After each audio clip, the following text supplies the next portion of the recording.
بسم اللہ الرحمن الرحیم۔ حضرت خواجہ معین الدین چشتی اجمیری رحمۃ اللہ علیہ 14 رجب 536 ہجری کو جنوبی ایران کے علاقے سیستان کے ایک انتہائی مذہبی گھرانے میں پیدا ہوئے۔ آپ نسلی اعتبار سے سید تھے۔ آج کی اس ویڈیو میں ہم آپ کو بتائیں گے کہ خواجہ غریب نواز رحمۃ اللہ علیہ نے 90 لاکھ سے زائد ہندوؤں کو کیسے مسلمان کیا اور آج برصغیر پاک و ہند میں اسلام کی روشنی انہی بزرگان دین کی مرہون منت ہے۔ محترم ناظرین، آپ کو بتائیں گے کہ اجمیر جو کہ اپنے وقت کا سب سے بڑا مندر تھا، وہ درویش کی درگاہ کیسے بنا۔ اجمیر میں موجود سب سے بڑا مندر جو بادشاہوں اور امرا کی پوجا کے لیے ہی مخصوص تھا۔ مندر کے ساتھ ایک تالاب موجود تھا جس کا نام انا ساگر تھا۔ ہندو اس تالاب کے پانی کو انتہائی متبرک سمجھتے تھے۔ ان کا پختہ عقیدہ تھا کہ جو کوئی بھی اس تالاب میں غسل کر لے اس کے سارے گناہ جڑ جاتے ہیں۔ اس مندر میں ہر رات اتنے چراغ جلتے تھے کہ صرف ایک ہی رات 3.5 من تیل ان چراغوں میں استعمال ہوتا تھا۔ ارد گرد کے کئی دیہات اس مندر کے نام تھے۔ ان دیہاتوں کی آمدنی مندر پر خرچ ہوا کرتی تھی۔ مندر میں ہزاروں ملازمین تھے۔ ان کا کام آنے والوں کی سیوا کرنا تھا اور ان کو بتانا تھا کہ کون سا دیوتا بیٹے عطا کرتا ہے اور کون سا دیوتا مال و دولت کا مالک ہے اور کون سی مورتی کی پوجا کرنے سے ہر مراد پوری ہوتی ہے۔ روایات کے مطابق خواجہ غریب نواز رحمۃ اللہ علیہ اپنے مریدین کے ہمراہ اس مندر کے قریب تشریف لے گئے اور انا ساگر تالاب سے کچھ فاصلے پر چٹائی بچھا کر اپنے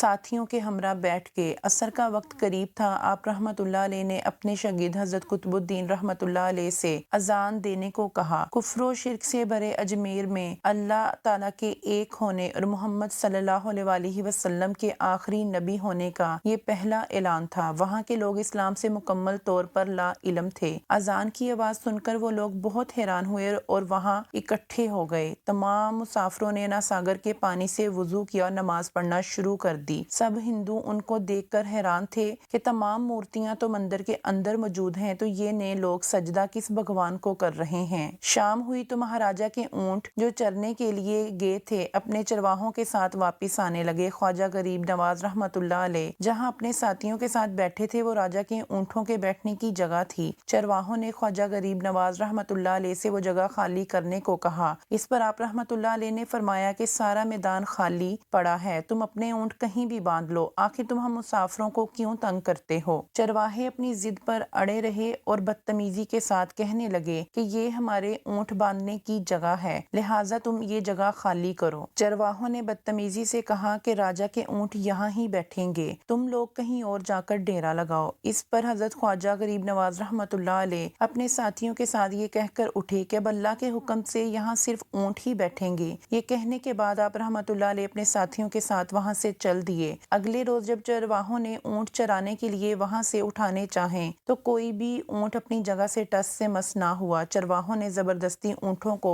مار مار کر اٹھانا چاہا مگر اونٹ اسی جگہ بیٹھے رہے۔ چرواہے نہایت پریشان ہوئے کہ جو اونٹ ان کے ایک اشارے پر اٹھ کھڑے ہوتے تھے آخر آج کیوں نہیں اٹھ رہے۔ پھر انہیں آپ رحمۃ اللہ علیہ کی بات یاد آئی کہ اب یہاں اونٹ ہی بیٹھے رہیں گے۔ تمام لوگ وہاں جمع ہو گئے اور کہنے لگے کہ وہ فقیر کوئی جادوگر ہے اور کچھ ہندو کہنے لگے کہ وہ بھگوان کا اتار ہے۔ یہ بات راجا پرتوی چوہان تک جا پہنچی کہ کسی فقیر نے راجا کے اونٹوں پر جادو کر دیا ہے۔ اس پر آپ رحمۃ اللہ علیہ کی طرف راجا نے اپنے خادم کو بھیجا اور کہا کہ تم کیسے فقیر ہو، معصوم بے زبان جانور بھوک اور پیاس سے مر جائیں گے، اس لیے مہربانی کرو اور اپنا جادو واپس لے لو۔ اس پر آپ رحمۃ اللہ علیہ نے فرمایا کہ ہم اللہ تعالیٰ کے نیک بندوں میں سے ہیں اور مسلمان ہیں اور ہم جادو نہیں کرتے، جاؤ اور اونٹوں کو ان کی جگہ سے اٹھاؤ، وہ اللہ کے حکم سے وہاں بیٹھے تھے اسی کے حکم سے وہاں سے اٹھ کھڑے ہوں گے۔ چرواہوں نے واپس جا کر جب اونٹوں کو اٹھایا تو وہ ایک ہی اشارے میں اٹھ کھڑے ہوئے۔ ہندوؤں کی دلچسپی ان مسافروں میں بڑھنے لگی۔ آپ رحمۃ اللہ علیہ اپنے ساتھیوں کے ساتھ 5 وقت کی نماز ادا کرتے اور اذان دیتے، نیکی کی تبلیغ کرتے اور اللہ رب العزت کی وحدانیت کی طرف دعوت دیتے۔ راجا تک یہ بات پہنچی کہ فقیر اور اس کے ساتھی تالاب کے پانی سے ہاتھ منہ دھوتے ہیں، اذان اور نماز کا اہتمام کرتے ہیں اور ہمارے پوتر تالاب کو گندا کرتے ہیں۔ یہ لوگ ہمارے دھرم کے خلاف باتیں کرتے ہیں اور لوگوں سے کہتے ہیں کہ یہ مورتیاں پوجنے کے قابل نہیں ہیں، یہ تو صرف پتھر کے مجسمے ہیں جو کچھ نفع اور نقصان نہیں دے سکتے۔ راجا پرتوی نے آپ رحمۃ اللہ علیہ کو تالاب کا پانی لینے سے منع کر دیا اور دھمکی دی کہ آئندہ اگر تم لوگوں نے ہمارے تالاب کے پانی سے ہاتھ منہ دھوئے یا اس میں سے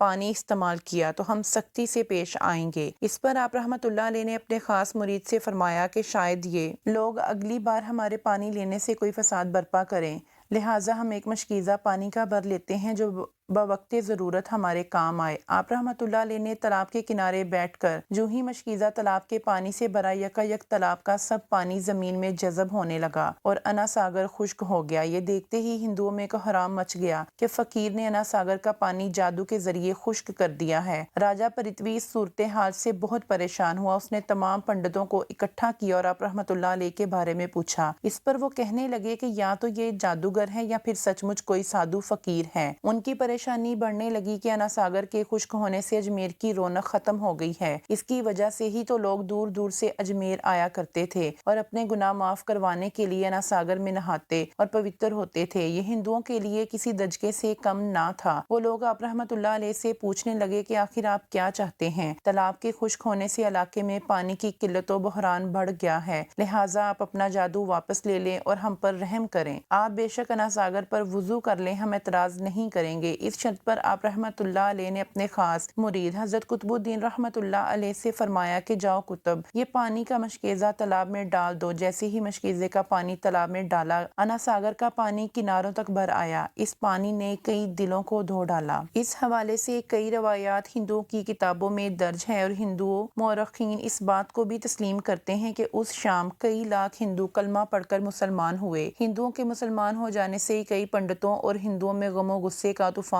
برپا ہو گیا اور وہ کہنے لگے کہ اگر کچھ دن اور یہ فقیر یہاں رکا تو دیوی دیوتاؤں کا نام لینے والا کوئی نہ رہے گا۔ پنڈتوں نے راجہ کو مجبور کیا کہ وہ جلد کچھ کرے۔ راجہ نے مندر کے سب سے بڑے پنڈت رام دیو کو بلایا اور اس سے آپ رحمۃ اللہ علیہ کے ساتھ مناظرہ کر کے شکست دینے اور اجمیر سے نکالنے کا حکم دیا۔ اس کی قابلیت کی دم اجمیر سے باہر تک پھیلی ہوئی تھی۔ دراصل رام دیو شیطانی انتر منتر اور جادوئی طاقتوں کا عالم تھا۔ رام دیو خواجہ غریب نواز رحمۃ اللہ علیہ کے پاس آیا اور الٹے سیدھے سوال جواب کرنے لگا۔ حضرت خواجہ رحمۃ اللہ علیہ نے خاموشی اختیار کی رکھی اور جب رام دیو نے حد سے بڑھنا شروع کیا تو حضرت خواجہ رحمۃ اللہ علیہ نے اس کی طرف آنکھ اٹھا کر دیکھا اور فرمایا، رام دیو، میں تیری پیشانی پر ایمان کا نور چمکتا ہوا دیکھ رہا ہوں۔ آپ رحمۃ اللہ علیہ کی نگاہ اور لہجے میں نہ جانے کیا تاثیر تھی کہ رام دیو روتا ہوا آپ رحمۃ اللہ علیہ کے قدموں میں گر کر معافی مانگنے لگا اور کہنے لگا، بابا مجھے اپنے دھرم میں شامل کر لو۔ مناظرہ دیکھنے والوں میں بہت سی تعداد نے کلمہ حق پڑھا اور مسلمان ہو گئے۔ تاریخ کی کتابوں میں صاف درج ہے کہ آپ رحمۃ اللہ علیہ نے کئی لاکھ ہندوؤں کو کلمہ پڑھوایا اور مسلمان کیا۔ آج صدیاں گزرنے کے بعد بھی سلطان پاک و ہند حضرت خواجہ غریب نواز محی الدین چشتی اجمیری رحمۃ اللہ علیہ کا مزار راجستھان انڈیا میں موجود ہے، جہاں بلا تفریق رنگ و نسل اور مذہب کے عقیدت مند حاضری دیتے ہیں۔ اللہ تعالیٰ سے دعا ہے کہ اللہ تعالیٰ ہمیں تمام بزرگانوں دین کی عزت و احترام کرنے کی توفیق نصیب فرمائے، آمین۔